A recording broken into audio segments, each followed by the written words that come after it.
Hello student, welcome to online classes. My name is Rohit Kushwaha. आज हम बात कर रहे हैं BSc second sem subject chemistry और उसकी यूनिट थर्ड की बात कर रहे हैं, जिसका नाम है एरीन एंड एरोमेटिसिटी।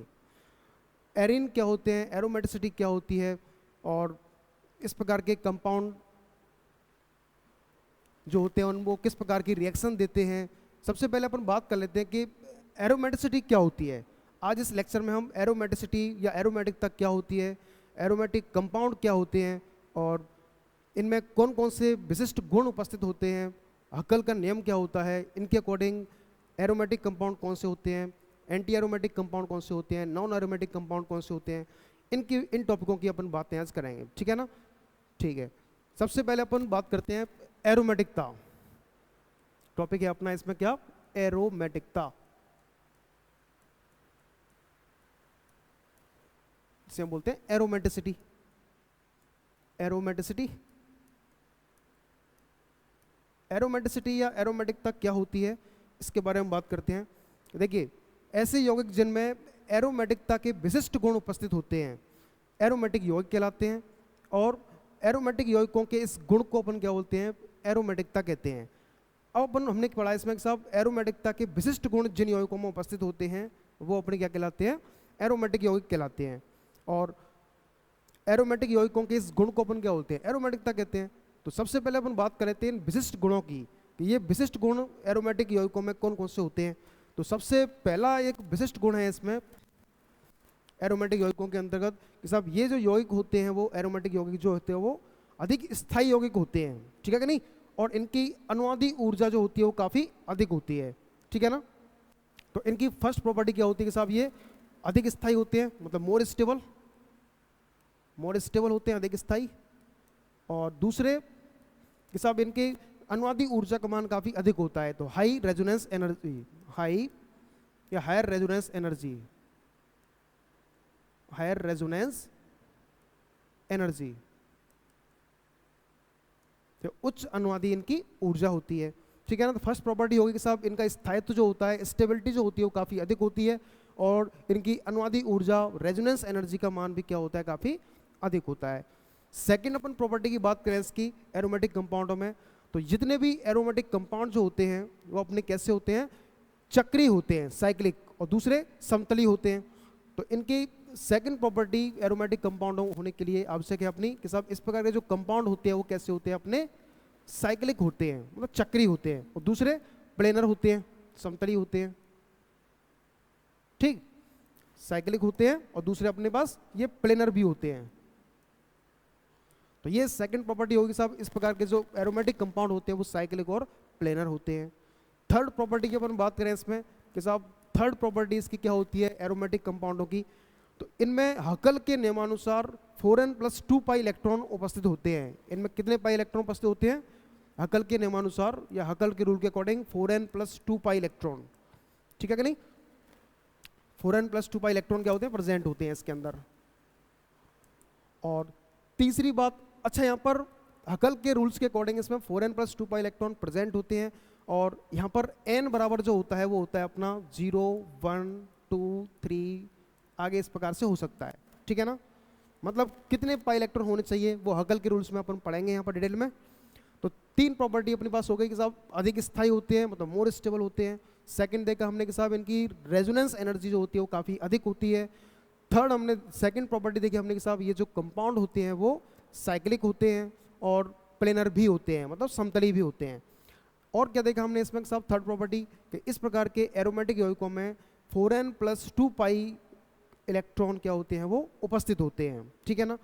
और एक और इसमें क्या बताया हमने कि साहब इनमें जो पाई इलेक्ट्रॉन होते हैं 4n+2 पाई इलेक्ट्रॉन ये चक्रीय रूप से विस्थानीकृत होते हैं, साइक्लिकली डीलोकलाइज्ड होते हैं। ये जो पाई इलेक्ट्रॉन है वो साइक्लिकली डीलोकलाइज्ड होते हैं। Pi electron are cyclically delocalised, cyclically delocalised होते हैं, चक्रीय रूप से विस्थानीकृत होते हैं ये। ठीक, और एक और प्रॉपर्टी क्या होती है इसकी कि साहब ये जो यौगिक होते हैं एरोमेटिक यौगिक जो होते हैं वो अपने कैसे यौगिक होते हैं, ये जो यौगिक होते हैं वो असंतृप्त यौगिक होते हैं, अनसैचुरेटेड कंपाउंड। तो अनसैचुरेटेड कंपाउंड होते हैं, लेकिन आपको पता है कि अनसैचुरेटेड जो कंपाउंड होते हैं वो जनरली योगात्मक अभिक्रियाएं देते हैं। जनरली किस प्रकार की अभिक्रिया देते हैं? योगात्मक अभिक्रियाएं। लेकिन ये जो एरोमेटिक कंपाउंड होते हैं वो अनसैचुरेटेड होने के बावजूद भी ये इलेक्ट्रोफिलिक सब्स्टिट्यूशन रिएक्शन देते हैं, इलेक्ट्रॉन स्नेही प्रतिस्थापन अभिक्रियाओं को ये देते हैं। तो ये अनसैचुरेटेड यौगिक होते हैं और किस प्रकार की रिएक्शन देते हैं? इलेक्ट्रोफिलिक सब्स्टिट्यूशन रिएक्शन, इलेक्ट्रॉन स्नेही प्रतिस्थापन अभिक्रियाएं, इलेक्ट्रोफिलिक सब्स्टिट्यूशन रिएक्शन ये देते हैं। क्लियर? एक लास्ट प्रॉपर्टी इसकी और है कि साहब इन यौगिकों को चुंबकीय क्षेत्र में रखने पर इनमें पाई इलेक्ट्रॉनों के घूर्णन के कारण यहाँ पर क्या होता है? वलय धाराएं उत्पन्न होती हैं। ठीक है कि नहीं? जब इस प्रकार के जो कंपाउंड हैं इनको अपन चुंबकीय क्षेत्र में रखते हैं, मैग्नेटिक फील्ड में रखते हैं, तो इनमें क्या होता है? चुंबकीय वलय धाराएं, मतलब पाई इलेक्ट्रॉनों के इसमें डीलोकलाइजेशन होता है और डीलोकलाइजेशन की वजह से इसमें क्या होता है? चुंबकीय वलय धाराएं जो होती हैं वो इलेक्ट्रिक करंट जो होता है वो फ्लो हो जाता है। ठीक है कि नहीं? तो बेसिक इसके जो इंपोर्टेंट प्रॉपर्टी है वो 5 प्रॉपर्टी होती हैं किसी कंपाउंड के एरोमेटिक होने के लिए।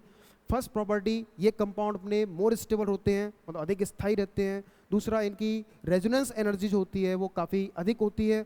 और नेक्स्ट प्रॉपर्टी हम देख रहे हैं साहब, इस प्रकार के जो कंपाउंड होते हैं वो अपने साइक्लिक होते हैं और प्लेनर होते हैं।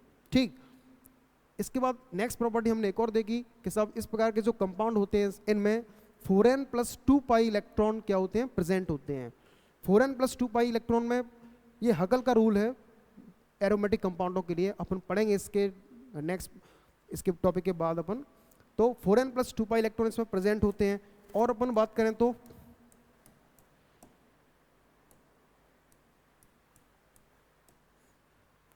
अधिक स्थायी होते हैं, हायर रेजोनेंस एनर्जी होती है, साइक्लिक कंपाउंड होते हैं, प्लेनर भी होते हैं ये, और इनमें 4n+2 पाई इलेक्ट्रॉन प्रेजेंट होते हैं। और इसमें जो पाई इलेक्ट्रॉन प्रेजेंट होते हैं वो साइक्लिकली डिलोकलाइज्ड होते हैं, मतलब चक्रीय रूप से विस्थानीकृत होते हैं। ठीक है कि नहीं? पाई इलेक्ट्रॉन जो होते हैं वो साइक्लिकली डिलोकलाइज्ड भी होते हैं। और लास्ट प्रॉपर्टी इसकी क्या है कि साहब ये जो कंपाउंड होते हैं वो अनसैचुरेटेड होते हैं, मतलब असंतृप्त होते हैं, मतलब इनके अंदर डबल बॉन्ड या ट्रिपल बॉन्ड, मतलब मल्टीपल बॉन्ड इसके अंदर क्या होते हैं? प्रेजेंट होते हैं। और इस प्रकार के जो कंपाउंड होते हैं वो इलेक्ट्रोफिलिक सब्स्टिट्यूशन रिएक्शन जनरली देते हैं। ठीक है कि नहीं? हमने पढ़ा है कि साहब ये जो असंतृप्त यौगिक होते हैं वो जनरली क्या होते हैं कि साहब योगात्मक अभिक्रियाओं को देते हैं, लेकिन एरोमेटिक कंपाउंड जो होते हैं वो अनसैचुरेटेड होने के बावजूद भी इलेक्ट्रोफिलिक सब्स्टिट्यूशन रिएक्शन को ये देते हैं। इसके अपन एग्जांपल की बात करें तो इसमें एग्जांपल अपने पास हो सकते हैं, जैसे कोई भी एग्जांपल ले सकते हैं। जैसे अपने पास बेंजीन है, इस बेंजीन में आप देखेंगे, इस बेंजीन में आपको दिख रहा है कि साहब इसमें कितने पाई इलेक्ट्रॉन है? 6 पाई इलेक्ट्रॉन है कि नहीं? कैसे? 3 पाई बॉन्ड है, एक पाई बॉन्ड, दूसरा पाई बॉन्ड और तीसरा पाई बॉन्ड। अब 3 पाई बॉन्ड इसमें होने की वजह से इसमें टोटल पाई इलेक्ट्रॉन कितने हो गए? 3 पाई बॉन्ड है तो टोटल पाई इलेक्ट्रॉन कितने हो गए? 6। तो 6 पाई इलेक्ट्रॉन इसके अंदर प्रेजेंट है। अब अपन बात करें साहब कि ये मॉलिक्यूल हमारा प्लेनर भी है और साइक्लिक भी है। साइक्लिक आपको दिख रहा है और एक ही प्लेन में सभी 6 के 6 कार्बन इसके प्रेजेंट होते हैं, मतलब ये कंपाउंड हमारा साइक्लिक भी है और प्लेनर भी है। और इसमें 4n+2 पाई के अकॉर्डिंग इसमें क्या है? यहाँ पर पाई इलेक्ट्रॉन भी प्रेजेंट है। 6 पाई इलेक्ट्रॉन यहाँ पर क्या है? इसमें प्रेजेंट है। भाई 3 पाई बॉन्ड है कि नहीं? 1 2 3, तो 6 पाई इलेक्ट्रॉन इसके अंदर प्रेजेंट है। एक कंडीशन हमने और पढ़ी इसमें कि साहब पाई इलेक्ट्रॉनों का साइक्लिकली डिलोकलाइजेशन होता है, चक्रीय रूप से विस्थानीकरण। किस प्रकार से? आप देखिए, इस पाई बॉन्ड के इलेक्ट्रॉन यहाँ आएंगे तो इस पाई बॉन्ड के इलेक्ट्रॉन इस पाई बॉन्ड के इलेक्ट्रॉन यहाँ आएंगे, इस पाई बॉन्ड के इलेक्ट्रॉन यहाँ आ जाएंगे। तो इस प्रकार से आप देख रहे हैं कि यहाँ पर पाई इलेक्ट्रॉनों का चक्रीय रूप से विस्थानीकरण भी हो रहा है, डिलोकलाइजेशन हो रहा है कि नहीं? मतलब ये जो कंपाउंड है अपना वो एरोमेटिक कंपाउंड होगा, बोल सकते हैं। तो एक तो अपना हो गया इसमें बेंजीन, तो बेंजीन कंपाउंड अपना कैसा है? एरोमेटिक होगा। इसमें आप बोल सकते हैं साहब 4n+2 पाई, मतलब 4n+2 पाई इलेक्ट्रॉनों का क्या है यहाँ पर? या फिर ऐसा करो 4n+2 पाई इलेक्ट्रॉन हमारे कितने हैं? वैसे 6 पाई इलेक्ट्रॉन है ना, तो इसमें 6 पाई इलेक्ट्रॉन जो होते हैं वो साइक्लिकली क्या है यहाँ पर? डिलोकलाइज्ड है। और साइक्लिकली डिलोकलाइज्ड होने की वजह से ये जो कंपाउंड होता है हमारा वो कैसा होता है? अपना ये एरोमेटिक कंपाउंड होता है, ठीक है कि नहीं। इस प्रकार से हमने यहाँ पर ये बेंजीन की बात हो गई, ये कौन सा कंपाउंड है अपना, बेंजीन। और बेंजीन कैसा होता है अपना, एरोमेटिक कंपाउंड होता है, ठीक है ना। नेक्स्ट अपन बात करें एक और एग्जांपल इसका, नेप्थलीन, आपने नाम सुना होगा। नेप्थलीन की स्ट्रक्चर जो होती है वो कैसी होती है, इस प्रकार से होती है ना कुछ, देखिए इस प्रकार से। इस नेप्थलीन की स्ट्रक्चर में आप देखेंगे कि कितने पाई बॉन्ड इसमें प्रेजेंट हैं, 2 4 6 8 10, ठीक है कि नहीं। अब इसमें आप देखें कि इस कंपाउंड में पाई इलेक्ट्रॉनों का डिलोकलाइजेशन हो रहा है, किस प्रकार से, यहां से अपन पाई बॉन्ड के इलेक्ट्रॉन यहां आएंगे, इसके यहां आएंगे, इसके यहां आएंगे, ऐसे यहां पर इस पाई बॉन्ड के इलेक्ट्रॉन यहां आएंगे, इसके यहां आएंगे, इसके यहां आएंगे, मतलब पाई इलेक्ट्रॉनों का डिलोकलाइजेशन हो पा रहा है यहां पर। और टोटल पाई बॉन्ड कितने हैं, 1 2 3 4 5, 5 पाई बॉन्ड, मतलब कितने पाई इलेक्ट्रॉन प्रेजेंट है यहाँ पर, 10 पाई इलेक्ट्रॉन। तो 10 पाई इलेक्ट्रॉन यहाँ पर प्रेजेंट है, और 10 पाई इलेक्ट्रॉन प्रेजेंट है, मतलब ये कंपाउंड हमारा कैसा रहेगा, एरोमेटिक कंपाउंड रहेगा। अच्छा कैसे पता करेंगे, देखो हमने बताया इसमें कि 4n + 2 पाई इलेक्ट्रॉनों का साइक्लिकली डिलोकलाइजेशन होना चाहिए। और मैंने एक चीज और बताई थी कि यहाँ पर n बराबर जो होता है वो 0 हो सकता है, 1 हो सकता है, 2 3 आगे इस प्रकार से हो सकता है। अब अपन इसमें मान रख के देखिए, इसमें n बराबर यदि 0 मान रखेंगे तो क्या हो जाएगा, n बराबर यदि 0 रखेंगे तो 2 पाई इलेक्ट्रॉन हो जाएंगे कि नहीं, और n बराबर यदि 2 रखेंगे तो कितने हो जाएंगे अपने पास, n बराबर 0 रखेंगे तो 2, n बराबर 1 रखेंगे तो कितना हो जाएगा, 6 पाई इलेक्ट्रॉन हो जाएंगे, 2 रखेंगे तो 10 हो जाएंगे, 3 रखेंगे तो क्या हो जाएंगे, 14 हो जाएंगे, है कि नहीं, 18 हो जाएंगे। इस प्रकार से आगे इसमें पाई इलेक्ट्रॉन की संख्या बढ़ती आएगी। तो हम बोल सकते हैं कि साहब ऐसे समतल चक्रीय यौगिक जिसमें 2 6 10 14 18 इतने पाई इलेक्ट्रॉन चक्रीय रूप से विस्थानीकृत होते हैं, साइक्लिकली डीलोकलाइज्ड होते हैं, इस प्रकार के कंपाउंड अपने क्या होते हैं, एरोमेटिक कंपाउंड कहलाते हैं, ठीक है कि नहीं। तो ये एरोमेटिक कंपाउंड, एरोमेटिसिटी क्या होती है ये आपके कुछ समझ में आ गया होगा काफी। एरोमेटिसिटी क्या होगी कि सब ऐसे यौगिक या ऐसे कंपाउंड जिनमें एरोमेटिसिटी या एरोमेटिकता के विशिष्ट गुण उपस्थित होते हैं, एरोमेटिक यौगिक कहलाते हैं। और एरोमेटिक यौगिकों के या एरोमेटिक यौगिकों के इस गुण को अपन क्या बोलते हैं, एरोमेटिकता कहते हैं। फिर एरोमेटिक कंपाउंड होने के लिए क्या क्या कंडीशन होने आवश्यक है, ये हमने कंडीशन देख ली। ये इस प्रकार के जो कंपाउंड होते हैं वो स्टेबल रहते हैं या मोर स्टेबल रहते हैं, और इनकी रेजोनेंस एनर्जी काफ़ी अधिक होती है, हाई रेजोनेंस एनर्जी। सेकंड देखा हमने एक साइक्लिक होते हैं और प्लेनर भी होते हैं। थर्ड हमने क्या देखा इसमें कि साहब इसमें 4n + 2 पाई इलेक्ट्रॉन जो होते हैं वो प्रेजेंट होते हैं, और यहाँ पर n बराबर 0 1 2 3 होता है। नेक्स्ट हमने क्या देखा इसमें कि इसमें पाई इलेक्ट्रॉन जो होते हैं वो साइक्लिकली डीलोकलाइज्ड होते हैं, मतलब पाई इलेक्ट्रॉनों का चक्रीय रूप से विस्थानीकरण होता है। और हमने क्या देखा इसमें कि साहब ये जो कंपाउंड होते हैं वो अनसैचुरेटेड होते हैं, अनसैचुरेटेड होने के बावजूद भी इसमें क्या होता है, इलेक्ट्रोफिलिक सब्स्टिट्यूशन रिएक्शन ये देते हैं, मतलब इलेक्ट्रॉन से ही प्रतिस्थापन अभिक्रियाएं ये देते हैं, ठीक है ना। अब अपन बात कर लेते हैं, इसके बाद नेक्स्ट टॉपिक है अपना इसमें हकल नियम, हकल का नियम। तो नई हेडिंग है, इसके बाद नया टॉपिक अपना हकल का नियम, हकल का नियम, हकल रूल।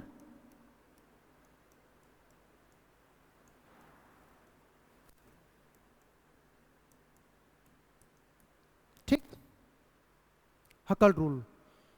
हकल नामक साइंटिस्ट ने एरोमेटिक कंपाउंडों के लिए या एंटी एरोमेटिक कंपाउंड या नॉन एरोमेटिक कंपाउंड जो होते हैं इस प्रकार के कंपाउंडों के लिए एक रूल्स दिया।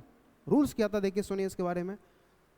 ये बोलते हैं कि ऐसे समतल चक्रीय यौगिक जिनमें 4n + 2 पाई इलेक्ट्रॉनों का चक्रीय रूप से विस्थानीकरण संभव हो, तो चाहे उसमें बेंजीन वलय उपस्थित हो या बेंजीन वलय उपस्थित न हो, वो एरोमेटिक स्थायित्व को प्राप्त करते हैं, ठीक है ना, क्लियर।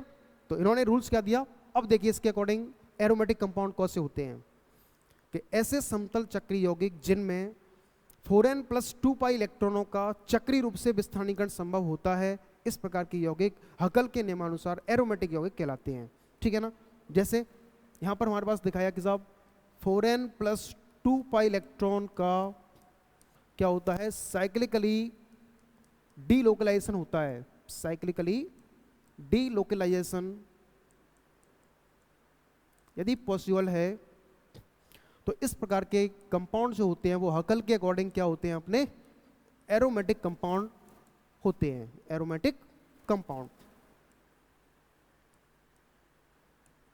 ठीक है, देखिए हकल के नियमानुसार क्या पढ़ा हमने कि साहब ऐसे साइक्लिक और प्लेनर कंपाउंड, चक्री और समतली यौगिक, या ऐसे समतल चक्री यौगिक जिनमें 4n+2π इलेक्ट्रॉनों का चक्रीय रूप से विस्थानीकरण संभव होता है, हकल के अकॉर्डिंग इस प्रकार के यौगिक एरोमेटिक यौगिक कहलाते हैं।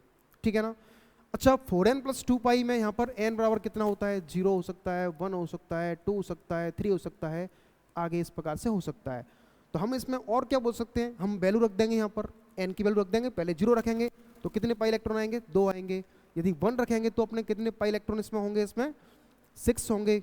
और फिर इसके बाद 10, 14, 18 इस प्रकार से आगे पाई इलेक्ट्रॉन की संख्या यहाँ तक हो सकती है। तो हम इस प्रकार से भी बोल सकते हैं कि साहब ऐसे समतल चक्रीय यौगिक जिनमें 2, 6, 10, 14, 18 पाई इलेक्ट्रॉनों का चक्रीय रूप से विस्थानीकरण संभव हो, एरोमेटिक यौगिक कहलाते हैं। ठीक है ना। तो हकल के अकॉर्डिंग एरोमेटिक कंपाउंड हो गए। फिर सेकंड इन्होंने क्या बताया कि सब एंटी एरोमेटिक कंपाउंड कौन से होते हैं। तो एंटी एरोमेटिक कंपाउंडों के लिए इन्होंने क्या बताया कि सब ऐसे समतल चक्रीय यौगिक जिनमें 4n पाई इलेक्ट्रॉनों का चक्रीय रूप से विस्थानीकरण संभव होता है, हकल के अकॉर्डिंग इस प्रकार के यौगिक हमारे एंटी एरोमेटिक यौगिक कहलाते हैं। क्या बताया इन्होंने, रूल्स क्या दिया एंटी एरोमेटिक यौगिकों के लिए कि सब 4n पाई इलेक्ट्रॉनों का साइक्लिकली डीलोकलाइजेशन होता है, साइक्लिकली डीलोकलाइजेशन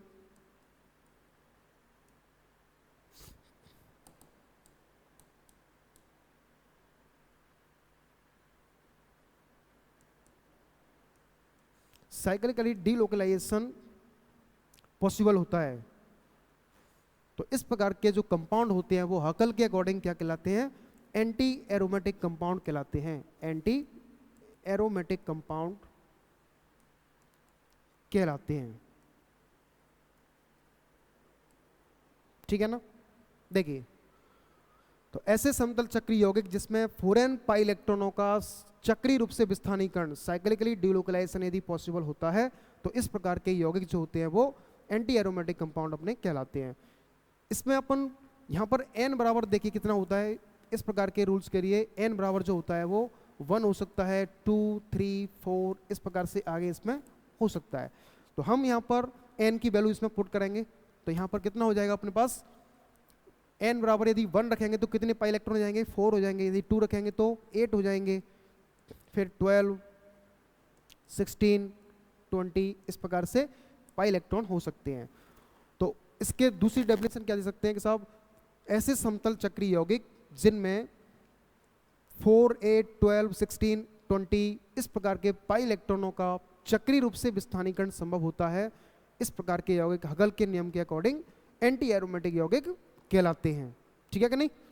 अब इसमें अपन कुछ ठीक है, तो ये हो गया अपने पास एरोमेटिक यौगिक, दूसरे हो गए अपने पास एंटी एरोमेटिक यौगिक।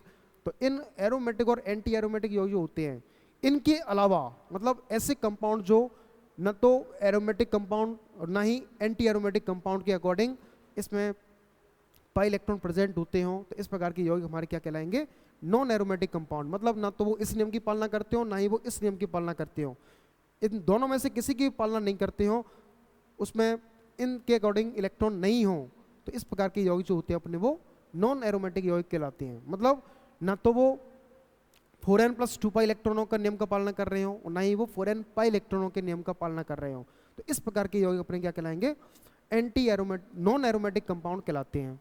ठीक है ना। तो इस प्रकार से अपन हकल के नियम की व्याख्या कर सकते हैं। हकल का नियम अपना क्या होता है आगे समझ में आप लोगों के।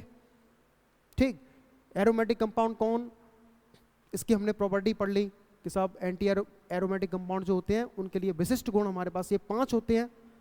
अधिक स्थायी होते हैं, उच्च अनुवादी ऊर्जा वाले होते हैं, साइक्लिक होते हैं, प्लेनर होते हैं, 4n+2π इलेक्ट्रॉन प्रेजेंट होते हैं, पाई इलेक्ट्रॉनों का साइक्लिकली डीलोकलाइजेशन होता है, और इसमें अनसैचुरेटेड वो ये जो कंपाउंड होते हैं वो अनसैचुरेटेड होते हैं, असंतृप्त होते हैं, और इलेक्ट्रॉन से नहीं प्रतिस्थापन अभिक्रियाएं ये देते हैं, ठीक है ना।